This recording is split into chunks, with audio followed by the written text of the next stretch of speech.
Test. All right, we're going to go in 3, 2. Hey everybody, this is John with Ubaldi Report, bringing you another fact, not fiction, reporting on things that are happening inside America and around the world. Now today we're going to be talking about the 4th of July mass shooting. We're going to talk about the Second Amendment. We're also going to be talking about guns in America. And we got a great panel here. We always got my co-host, Joe Bitts, former combat Marine who was wounded in Iraq. And with me is a former Marine, veteran of the United States Marine Corps, Ray Krause, and he also just so happens to be an expert and subject matter experts about anything guns, but most importantly, anything related to the Second Amendment as it relates to laws and what's fact and what's not, what's fiction, what's fact but not fiction. So we want to make sure we get the truth out there, and if you have questions, let us know, feed it in, so we'll try to answer all our questions, and I'm sure Ray can answer it, and Joe can do the same as well. So how's it going, gentlemen? Great. Good to be here. So there's a lot to talk about. I mean, the one thing I wanted to do this podcast is on mass shootings in America. And it's just like, 3 weeks ago we had the horrific Uvalde shooting. Mm-hmm. And I was on a radio program today earlier this morning, and the things that I mentioned was, why all of a sudden that we have these mass shootings? Now, I'm a little bit older than both of you, 10 years or 15 years older than Joe, and Or 100. decades older than Ray. But when I was a kid, I don't remember turning on the news every day, every week, every church outing, 4th of July parade, schools, there's a mass shooting. So some want to reflect it's the gun culture we live in, but we had a gun culture since the inception of this country.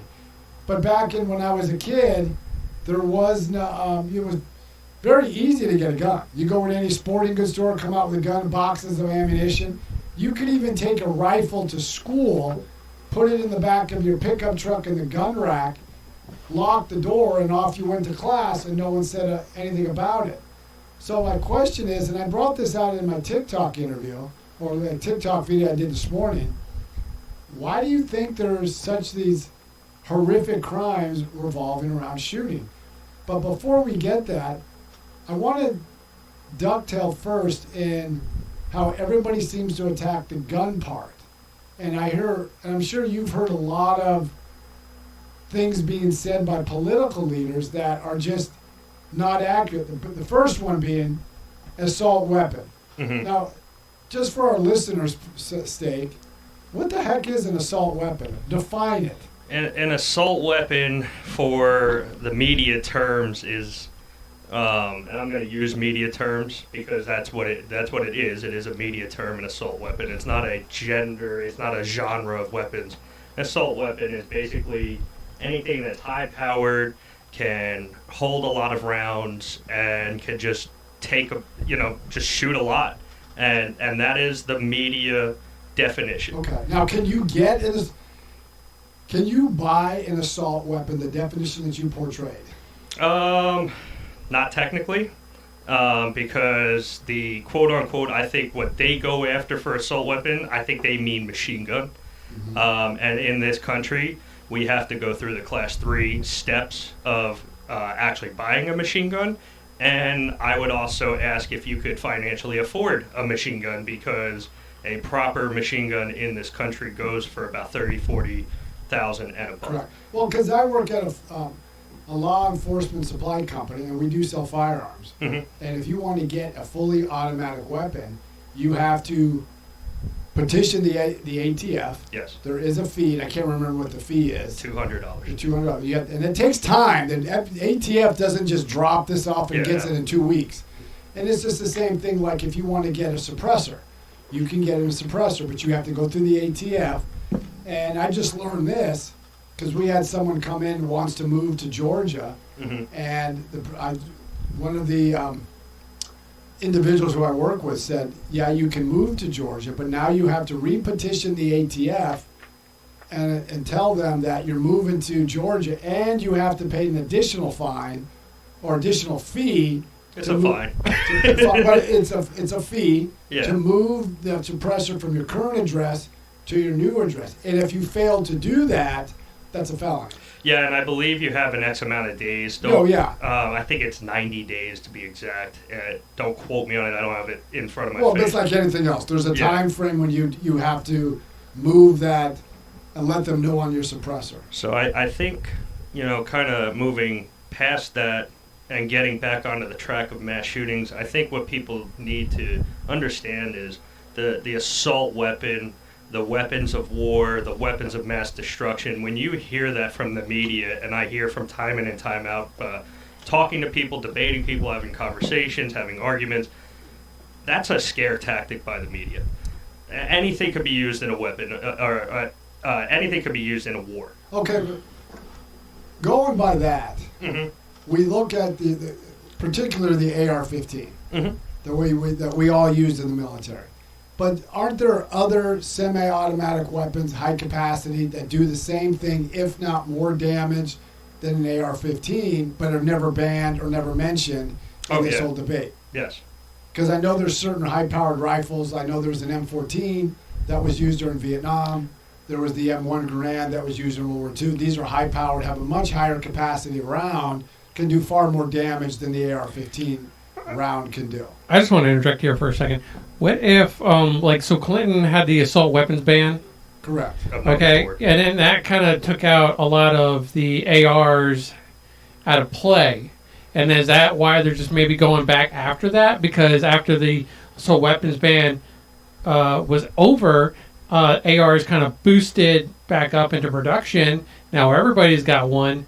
So maybe it's just maybe it's not that they're going after the ARs only for this particular reason, is that that's all they know. Well, the problem that I have with that was under the assault weapons ban, people think that every assault weapon was banned, which No. actually that wasn't the truth at all. You were still able to have an AR. You were still able to have these quote-unquote assault weapons. You just had to make them compliant with the federal law. And ultimately what pushed on from that was after the assault weapons ban ended, almost every manufacturer just started making mass amounts of AR-15s. But the other thing is, I wish I would have had the report in front of me. Everybody says reports have showed that mass shootings went down during this period. Well, the Department of Justice did a study with one of the universities, and I don't know if it was Harvard or Yale or Princeton, I'm not sure which one. And they showed that there was no measurable effect that it went down. No. And so people misconstrue that this ban eliminated all. There were still mass shootings during this period. Yes. Now, the assault weapon ban was overturned or not renewed under President George Bush. But the point that I want to get to is, why now? Even, and I know Joe laughs at when I say this name again, even Jonathan Turley, the constitutional scholar, who's hardly a conservative, he looks at the legal matters, but he looks at it from a policy stance, but what's factual by the Constitution. But what he said is, what causes these individuals, okay, take the shooter at the July 4th parade. What takes somebody to go up on a roof in a sniper-like position and start shooting people you don't even know?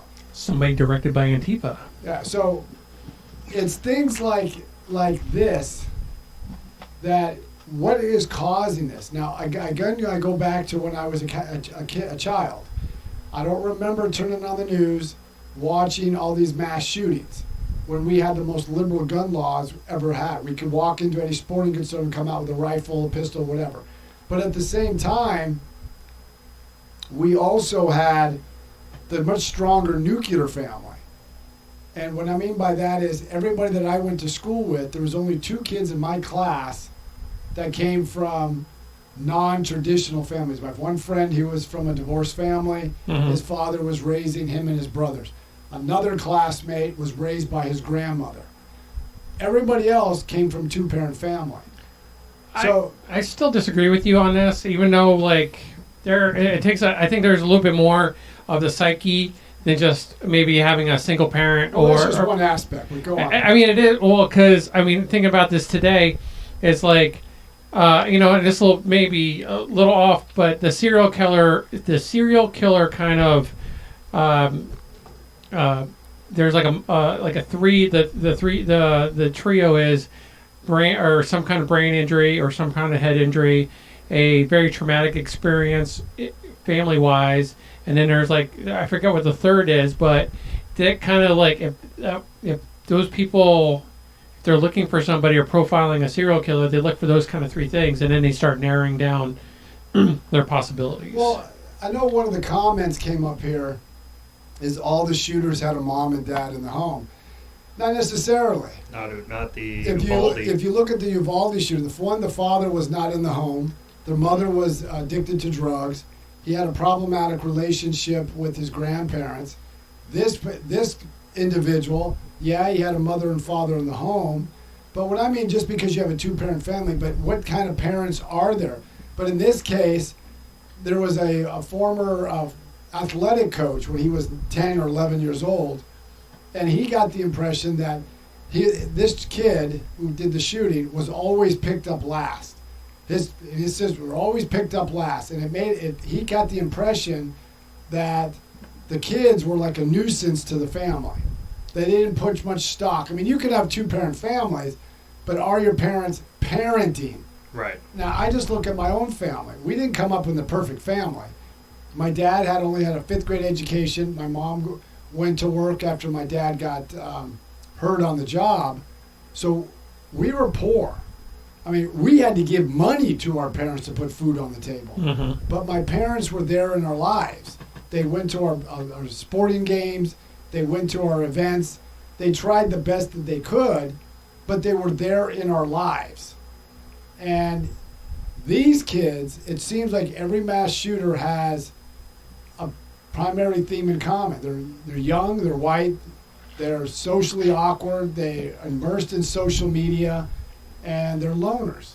But they also had like a history that they can't really go into. Like this past one, 19, he had a couple run-ins with the law, up until the point where his father sponsored him to have a what was it called? Yeah. So it's almost like there's a little bit of aiding and abetting when it comes to the family member too. It's like, I would agree. Hey, here's hey, buy a gun. I think through my experience, with Ray's experience, us when we have kids and they get older, eventually I'll be like, well, maybe he's not old enough to have a gun yet. Well, and if he's like, I really want a gun, I really want a gun, I really want a gun, I'm as a parent gonna be like, let's pump the brakes a little bit here, buddy, and let's kind of evaluate this. No, I would agree because we had firearms in our home. My dad never bought us toy guns. Mm-hmm. The reason he never bought us toy guns, he didn't want us to think that a gun is a toy. So he taught us about firearms, and we were responsible about firearms. But there's other things I would like to get into it. And one of the questioners, I'm glad they put this in because I think it's Chug-a-Brew, is a lot of times they're usually medicated. Yeah. And I've seen it for post-traumatic stress disorder from the military. We had one Marine that was suicidal because he was taking these antidepressant medications. Mm-hmm. So we seem to medicate everybody, and kids today are under medication far more than we were when we were younger. And if you look at even the case out in, Arizona, where the gentleman shot up and shot the Congresswoman Gabby Gifford, I think her name was? Yes. Yeah. Well, one of the students in his college classes said she was always by the window or the door because she felt this guy was going to go nuts, and she wanted a way to get out. We had a guy in my church. He had a very horrific background as a child. He thought one of the women in the church liked him. So she felt threatened. She got a restraining order. So I asked our church leaders, well, why don't we try to see if we can get him some mental health, have him committed so we get the help he needed. But we couldn't because we had to wait until he committed something or did something before he did that. I had Marines on active duty like that. I asked them, why can't we get him the help he needs. Well, we have to wait till he commits an act before we can get him the help. And that makes no sense. It doesn't make sense. And what is hurting us, and what's putting on the pressure for more gun control is we're seeing now, because we have access to the internet, we're seeing now that these people that have committed these horrible acts had a past. Like, this was not new. This was nothing, oh my God, he did a mass shooting. No, this guy had a past. He had 2 run-ins with the law enforcement in a matter of 5 months. So, I mean, and then you're telling me that from April 2019, law enforcement respond, and he's on suicide, a possible suicide individual. And then 5 months later, he gets, law enforcement gets a phone call, hey, now this individual is about to kill everybody because that's what he's claiming. And then 3 months later, December of 2019, his father sponsors him for a FOID. I would say that's bad decision-making all around. Everybody swung and missed. I would agree. I think the father has, I don't know what you can do legally. That's for up to the lawyers and the courts to decide. But I think the father and the parents are culpable. Yes. If you knew this kid had some violent tendencies, why would you sponsor him to get a fire? And then you go back to the background check. We do background checks all the time when people want a firearm. Even law enforcement, you have to get a background check. But the background check system is only as good as what goes in. Like the shooting at the church in, I think, North Carolina or South Carolina. Had someone did their job and put the information in, this kid wouldn't have been able to get a gun. Same one in Texas. With the Air Force. With the Air Force. Yeah. He was dishonorably discharged, which is a felony. But because the Air Force didn't put it in the system, and then they went back and they looked at the military, only 43% of the time that information is put in. So you can do the background check. And that's incredible, because on the 4473 paperwork for the background check, it even says, have you been dishonorably discharged from any armed forces? Now, you look at Ocasio-Cortez, she came out with a statement, I think a month or 2 ago, and when we were talking about background checks, when it takes juveniles, juvenile commits a felony, when they turn 18, that's sealed. Yeah, why is that record sealed? And she called it, that's racism. And he goes, no, it's not racism. It's if he committed a felony, that should carry through. Right. May not deny him a job, but I mean, at least he should not be able to get a firearm. He shouldn't be able to get a firearm. And then to me, it's incredulous of President Biden talking about gun control issues when he needs to look no further than the person he hugged during 4th of July, his son Hunter Biden, who casually threw away a firearm into the dumpster. Or armed the Taliban on our way out. But I would look at, but I would look at his son in America, took a firearm and just threw it away. That's also a criminal act. I don't know if it rises to a felony. It should, and I would also call on the Secret Service to be held responsible, since they went out and fished it and hit it. Yeah, and that needs to be investigated. So it's almost like the peasants, you're going to restrict your rights, but when your own family does something as incredulous as just throwing a firearm away, and the Secret Service covers it up by going after that, there's a problem here. I believe that gun was also loaded when they recovered it as well, which is very, very, very dangerous. Oh, yeah. So. Well, what about, I think we talked about this last time we talked about gun control with Uvalde. It was like there's a zero communication between the different entities, like the three-letter organizations, where had they have a little bit of a communication or a better database, they could be like, hey, dude, don't mess with, don't give a gun to this person here, because just because it doesn't show up in one spot, it might have shown up in the other. And I really think it's just like it's a lack, and it's ridiculous that we have these organizations that don't like to talk to each other because they think one is encroaching on the other. Well, great. Now, maybe you can answer that question that Joe raised. Do the federal agencies talk with the local agencies when you get your not as much, and that could be a problem. That was the case with Polly Klaas in 1993, and this, to refresh our viewers, this was a little 11-year-old girl who was kidnapped out of her home in Petaluma, California.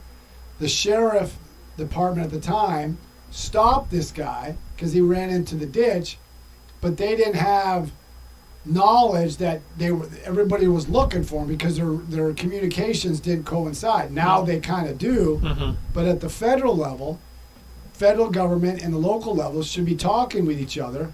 That was the same problem you had at the Parkland shooting. The FBI was notified that this guy was a problem, but they sat on it. They didn't do anything. Now, I have a friend who works for the FBI. The person initially took that claim. She was fired because she didn't follow through what she was supposed to do. Her protocol. For her protocol. Yeah. There are protocols in this. Well, other than the Uvalde shooter, I think a lot of them have always been on the FBI radar. Yeah, And for whatever reason, it doesn't go back into the database. Well, but here's another thing. When you say on everybody's radar, how many times do they cancel somebody for misinformation? But this kid was allowed to put this viral rant and horrific thing about killing on social media, and nothing happens. Yeah, but if you mention ivermectin, you get kicked off, right? Or you mention something that they don't like, they'll toss you off the social media platform. Yeah. But yet, I had one of my TikTok videos blocked, and all I talked about is what happened at the Supreme Court during a recent decision. Yeah, that was amazing too. What happened with that one, and I would not have believed it if I didn't see it with my own eyes. And it was just like, and John's like, "Hey, why is it cool for protesters to be hanging out in front of Supreme Courts?" And TikTok's like, "No, well, you can't do that." Yeah. So, but that goes back to this. Well, so things need to be looked at, and the other thing I want to look at, maybe I don't want to push this because you can't push this. I still go back to when I was a child, how you had stronger two-parent families, but then when it goes, I think one of you guys mentioned the community. I remember my brothers and me did something wrong, not that would send us to jail or anything, or bring in law enforcement. Do what kids do. yeah. But we got home, word spread through the neighborhood, this is what your kids were doing, and the community would watch every kid, whether you had kids or not. And then the other thing is, and this one you really can't push, because I know we all have our kind of free agency, we all have choice. But when I was a kid, you go to City Hall, you go to any government building or city square, there were nativity scenes everywhere during the holidays. Christmas. Christmas was seen as a religious holiday. Now it's more of a secular holiday. You can't say Merry Christmas, can't mention anything about Christianity. And I mean, if there's a Muslim holiday, we should celebrate whatever holiday, but faith binds you with a value system. And kids today don't have their values, and they're stuck, immersed in the social morass of social media. And I think that's a problem. My brother has a couple kids. He only allows his kids to be on social media or their tablets half hour a day. That's it.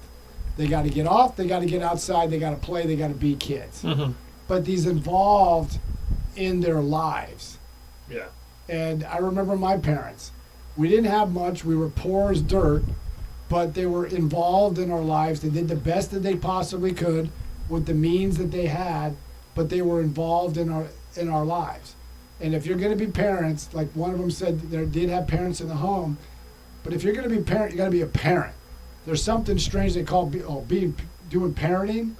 You're not their friend. Be there. Set the example for your kids, and you'll have better quality outcomes. And we're seeing that all over the place. But the other thing I want to mention, I think it was reprehensible for the governor of Illinois and which is Governor Pritzker, if I pronounce his name right, and then Senator Tammy Duckworth to condemn the violence on this July 4th, but they never said anything about the 17 people killed in Chicago and 60 people wounded, nor did they say anything about the governor, Lori Lightfoot, taking money away from Chicago PD, nor did they say anything about the prosecutor in Chicago, Kim Foxx, not prosecuting a lot of these criminal activities. That doesn't fit their narrative. And I guess it just doesn't. I mean, the one thing you don't see is like when there's gun violence, you don't see a bunch of conservative or Republicans hopping on the podium saying that they're going to do something about this. But the Democrats or the liberals will be like right there, while the bodies are being dragged away, to say how they're going to condemn gun violence, and also, by the way, hey, can you donate $15 for my campaign? But here's another one I would really love to ask this person this question. Is President Obama. He was from Chicago. So when he leaves the White House, he could go wherever he wants. That's his choice. He didn't go back to Chicago. Mm-hmm. He went to Martha's Vineyard. So why hasn't President Obama been asked, well, this was your city. You were a community organizer there. What is your opinion about the gun violence, the horrific violence that is perpetrated in that city?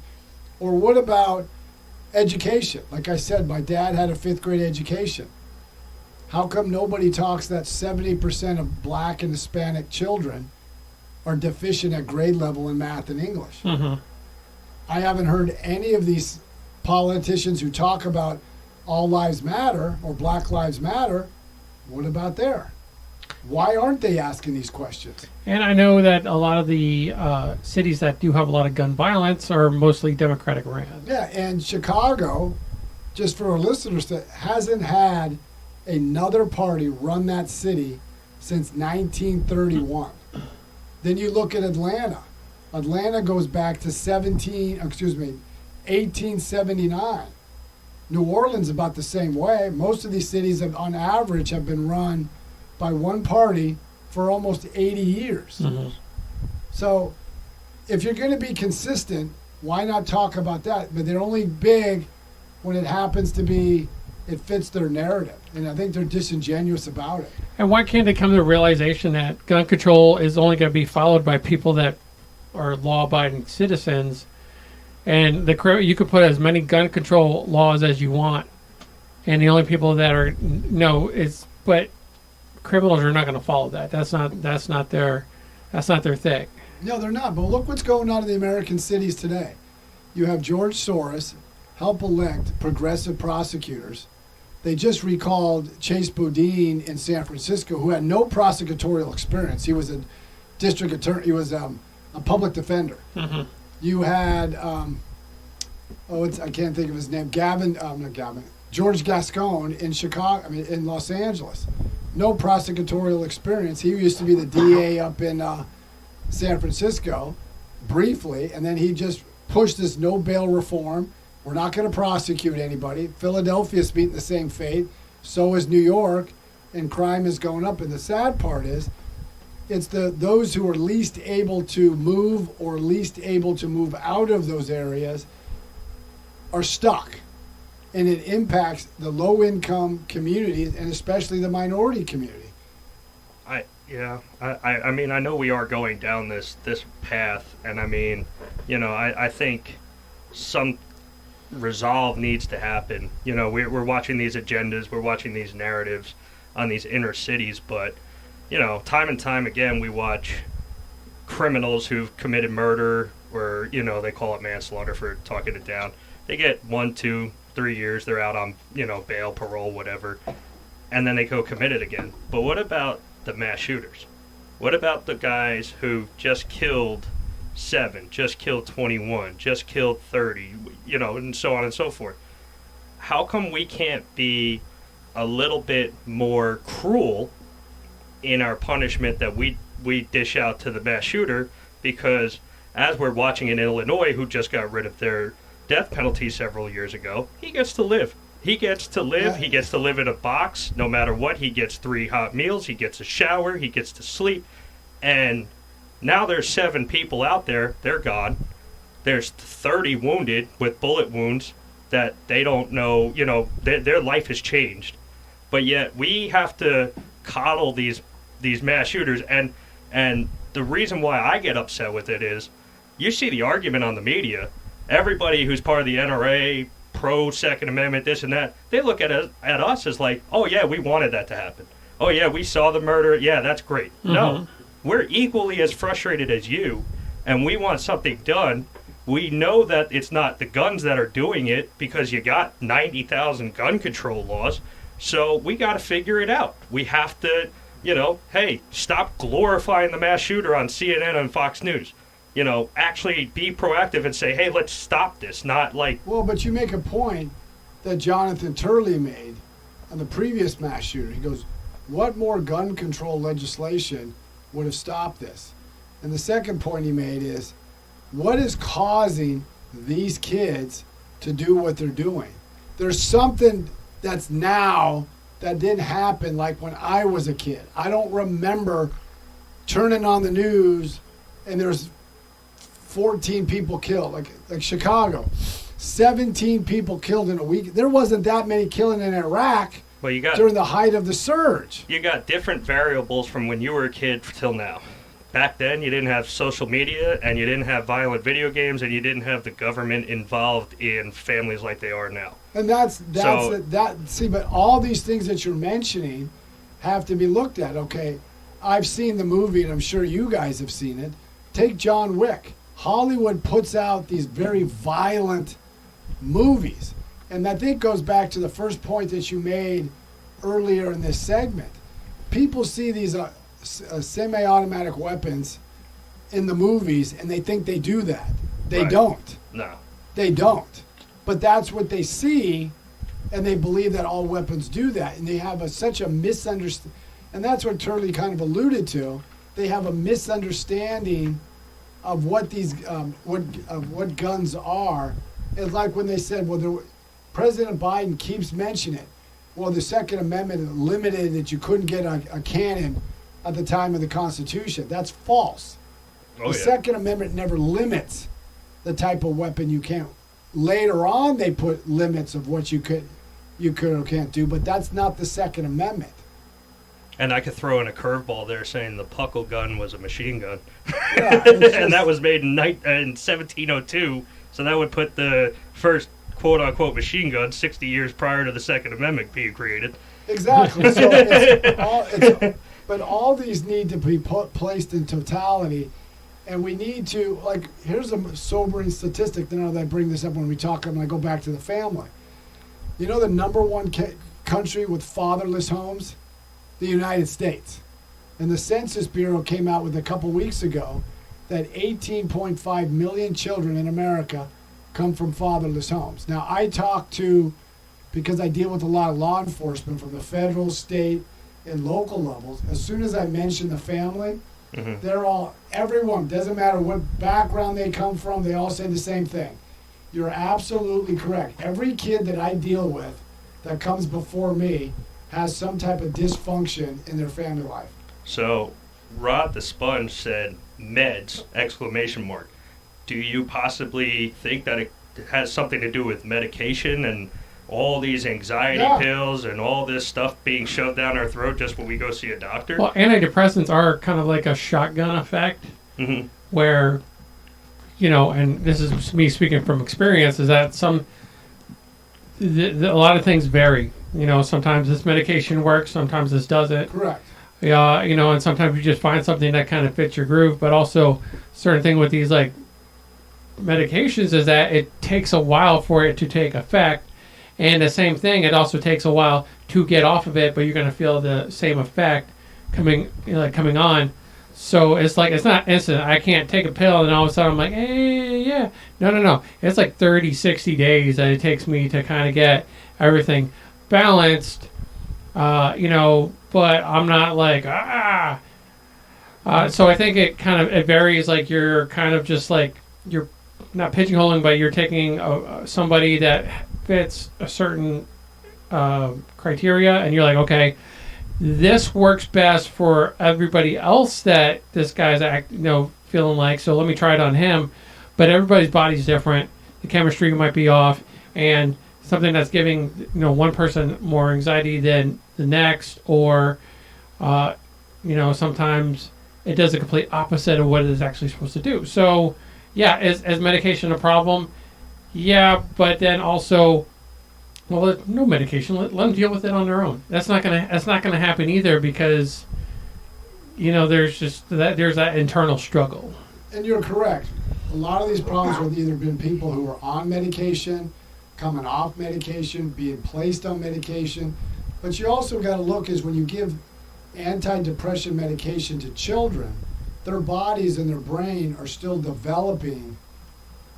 We've seen it in the military. I've seen guys have problems as they were getting on medication and as they were coming off medication. One of my Marines was suicidal because he was coming off his medication. And they medicate you without fixing the crux of the problem. Yeah. And a lot of the times that I dealt with people who had PTSD, a lot of it was family life, but I wanted to get to the crux of the issue. I had one Marine, and I think his fellow Marines failed him. He went to the drunk tank 9 times. Now, I don't drink, but there's drinking and there's drinking. If you drink and you get so drunk that you have to wake up in a drunk tank, that's someone who needs help. What his leadership should have done is they got him out of the drunk tank, but then they should have took him right away to the alcohol substance abuse coordinator. Yeah. And that would have got him the help. It wouldn't have affected his career. They would have figured something out. What is causing you to drink to that excess? I think you might have hit something there. Is like that issue could maybe be taken care of a little bit better if that Marine was like went to his command. Is like, hey, look, I got a problem, and without fear of retaliation or getting charges or something happened to him, you know, if it's kind of like an amnesty thing, we would be more inclined to be like, hey, I have a drug problem, I have an abuse problem, I have an alcoholic problem.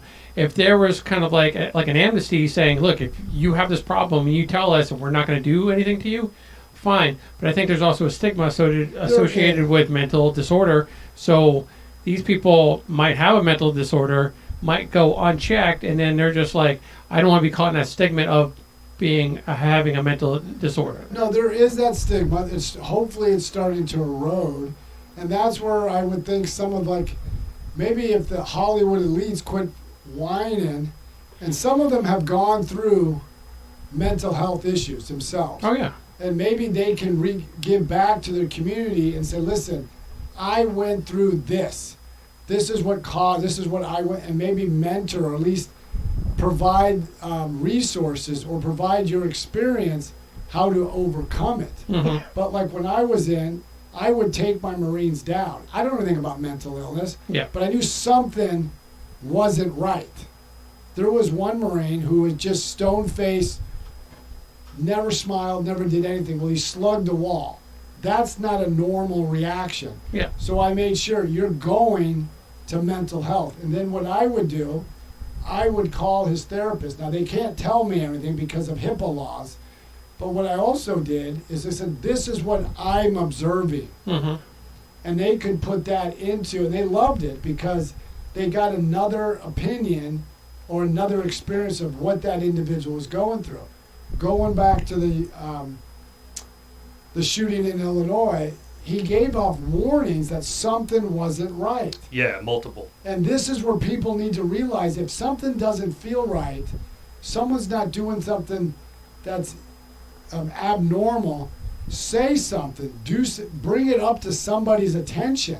Yeah, but not to put it on the retail side, but there should also be a little bit more of a look, especially from what you do in your profession, of saying, everything checks out, but somewhere they have that intuition is like, I'm not really feeling comfortable with this, and just kind of like being able to back out, saying, look, by all accounts, you qualify for getting a gun, but guess what? I'm not going to give you a gun. But here's a question just to that. He was under 21, so he didn't go in alone. Yeah. He went in with his father-son. So when you look at a father-son duo buying your first rifle, whoop-de-doo, this is the family tradition, this and that, because dad was a big-time gun guy. Yeah. And you're going in there and you're all proud. How are you supposed to distinctly make a difference and judge, you know what, it's not for you. I'm backing out of this as a dealer. Because you're looking at it with eyes of, oh, this is a father-son duo, just came into my retail shop, he's got buying his AR. But see, that goes back to the fathers. Like one of the questions that came up, he had his knives pulled, but was still able to legally buy a gun. Now, it sounded like, for the reports are accurate, the father knew this stuff. The father knew Yes, that he was a threat. They made so I don't know what legalities are in Illinois, but I think the father can be held culpable for that. Most definitely, because when you sponsor somebody, you're putting your name and reputation on what you're sponsoring. So you should be held a liability and responsibly for what happened. Now, here's another one that came up is like, how do the police pull the person's knives but are still legally allowed to buy guns? And that goes back to the background check. Yes. If you don't put this information in, without that information, we'll never know we'll in never the know. system. And he'll be able to buy a firearm. Guy could be charged with first-degree murder as long as it's not put in there. We have no idea. So the information has to get into the system that we use for, and that is NICS. Now, there's something I want to bring up that Never Going One brought up. There should be red flag laws, and there should not have been guns in the house. They knew that the problem was. What are the red flag laws? And first of all, what are red flag laws, and what are the red flag laws, as you know, in Illinois? So to answer the first question, what are red flag laws? Red flag laws, in a general purpose, is friends, family, relatives can report you. Even an anonymous person can, but they are going to have to show a little bit more proof. Correct. But if your friend's family relative, they can report you as a threat to yourself, threat to community, or anybody. And it kind of varies state by state because they do it differently. I'll explain Illinois in a second. But what will happen is the police will come in, they'll do their investigation, and if it warrants it, they will get a warrant from the judge and that district, and they will go and seize your firearms until you are proven that you are not a threat to yourself, you are not a threat to the community around you. Okay. Now, Illinois' Firearms Restraint Act, as they call it, is their red flag law, which is another way of family, friends, and relatives. They can do that, and again, anonymous can call in if there is a threat. But in Illinois, you have to go to a judge to show proof that this person is going to commit an act of suicide, going to commit an act of mass shooting, a revenge killing, an avenge killing, all that stuff. So you would have to have proof that yes. What you're alleging is actually factual, what the material is going to happen. You witnessed something, yes. You can prove it in the court. It's not just, I don't like him because he has guns. Right. We take his gun. You have to have some type of due process. Yes, and if there is any of that, that'll pretty much get thrown out right away. Okay. Now, with this individual, not only was there backup on, the multiple law enforcement, but multiple reports have shown his social media. And he was very active on his social media. Okay. He had heroes of Lee Harvey Oswald. He supported a lot of violent groups that are out there. So, when you're posting all this stuff, it's not new. This isn't new. So, I don't understand why nothing was reported. They closed the case. He goes with dad to get an FOID, and then he commits this That's mass why killing. all this has to be looked at in the totality, that there were so many red flags between the father, what was presented, so that would have prevented him from getting a firearm. And in all these cases, they all come down, they're giving you warning signs. Right. And with social media, that could be, I'm guessing, the evidence you need to show this guy is not supposed to be having, because I've got firearms, I don't post any of this stuff on social media. And this kind of goes back to, now it's time for gun owners, pro 2A, pro everything, to take a stand and say, okay, government, enforce what you are putting down on paper. Time to do your job. Because everybody, anti-2A, gun control, pro-gun control, we need this, we need that, they're already ramming it down our throats that we need more. But the problem is, and the answer that lies within is, they had it right there. They didn't do anything about it, and now, after everything's said and done, who gets the blame? Not the government, not the people who could have actually done something about it. No, it's us, common folk, who, I have AR-15s. I got rifles. I got shotguns. I got handguns. I'm not going out to kill anybody, but we get the blame. Exactly, and that's why in every one of these cases, these things brought up, that's why we have to look beyond this. What is causing this, and what can we do to stop it? It's kind of ironic, like we said earlier. You've got, if I say something that someone doesn't like, I'm already canceled. I had one of my videos canceled. All I said something, this is what's going on in the Supreme Court, they canceled it. Right. But yet, this guy can put all this radical stuff. His hero is Lee Harvey Oswald, and nothing happens to him? Yeah. I mean, come on. I mean, at this point, I don't want to say I've thrown my hands up and I quit, but it's like, when is it going to be time when the correct officials who not only advocated, sign into law, when are they going to push what they've enacted? When are they going to start doing something? And then also, the media has extreme culpability in this. They're focusing on this. At the same time, 17 people were killed in violence in Chicago. That never raised an eyebrow. That's been going on every weekend for years, and nothing happens. Well, nothing's going to happen because our that's elected officials. Take President Obama. He's from Illinois. He's from Chicago. He hasn't mentioned it. He hasn't mentioned any of the violence. Michelle Obama. They can talk about what the other side is doing, how they're a threat to democracy, but she hasn't said one thing about this. I've seen the never going one. I'm going to start from the top. So never going one. Hold on. We talked about the red flag laws. So is that burden of proof too high? Goes on to say clearly it was in this case. He was radicalized by white Christian nationals. At least that's what his social media shows. But we have to admit that the amount of guns in this country, because everyone has the same issues, every country has media, every country has mental health issues. We are the ones with the massive gun death issue.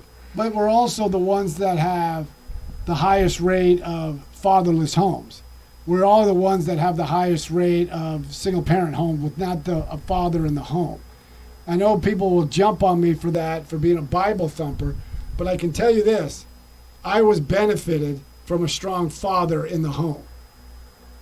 So I think if you look at anybody who has issues, I saw every one of my Marines who had PTSD, every one of them had problems in the home. They didn't come from great, stable families. Now, people may disagree with that, but that, to me, is fact. Unfortunately, we're not the only ones with massive gun death issues either. Unfortunately, a lot of countries are suppressing that and making us out to be the only one with massive gun death issues, but we don't. Well, that point's well taken. It's just like if we ducktail on the Roe v. Wade abortion decision by the Supreme Court. Mm-hmm. You have the French President Macron criticized this a bad decision by the Supreme Court.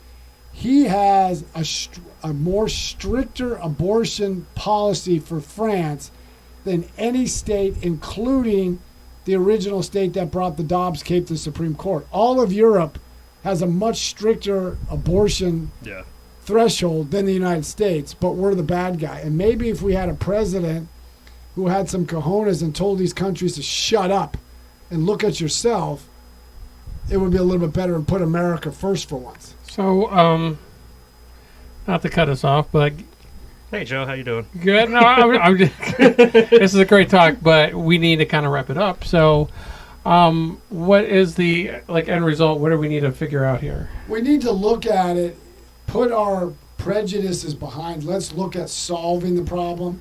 Let's look at some of the things we mentioned, mental health, red flag laws. Let's also look at maybe strengthening the family. The core family unit is the bedrock of any successful and strong nation. We need to look at that. And so with that being, how can they get a hold of you and kind of chime in? Well, maybe after this podcast, you can get a hold of me by going to ubaldireports@gmail.com. That's ubaldireports@gmail.com. Or you can go to my social media pages at Instagram, Twitter, Facebook, and TikTok. Well, we have Truth. We have Truth Social. We have Getter. Parler. Rumble, Tumble. We got them all. YouTube, Twitch, so you can find us all there. So, And then, Ray, how can they get a hold of you? My email is raymond.aags@gmail.com, and we could talk about anything gunsmithing, Second Amendment related, gun control, new gun control, the laws, the new concealed carry laws that are coming into effect. So definitely get a hold of me. And so Uvalde Reports was kind of built based on this idea of veterans, military, and their family members kind of adding to the pot of what is media, but also vetted and accurate media, not this I heard from a friend who kind of stuff. So if you are a military veteran, if you are military active, if you are a family member, cousin, dogs, best friends, mother, cousin's wife, and you have enough to say where it comes to whether it's sports, whether it could even be the weather, it could be certain issues, whether it's local or afar. Like when I was bringing Ray in, Ray is mostly a Second Amendment kind of person, and he has articles that he's going to be posting about Second Amendment issues. John, on the other hand, focuses more on policy and also foreign policy. So we want to see those people bring their information in the cusp, and they could submit it to Uvalde Reports, John at uvaldereports.com, and we'll take a good look at that article, and we'll post it. no. So just kind of putting that out there, because Uvalde Reports is just like a culmination of military veterans and their families with not gargling this mainstream media garbage, having their own take, their own look at certain things that are going on. And that's what we want you to do. We want you to kind of submit your information and see how it stacks up against everything else. Yeah. So with that, everybody have a great day, and we will talk to you soon. And keep following Uvalde Reports till next Wednesday at 7:30 Eastern Standard Time. You get to hear us again. So take care and keep listening to Uvalde Reports.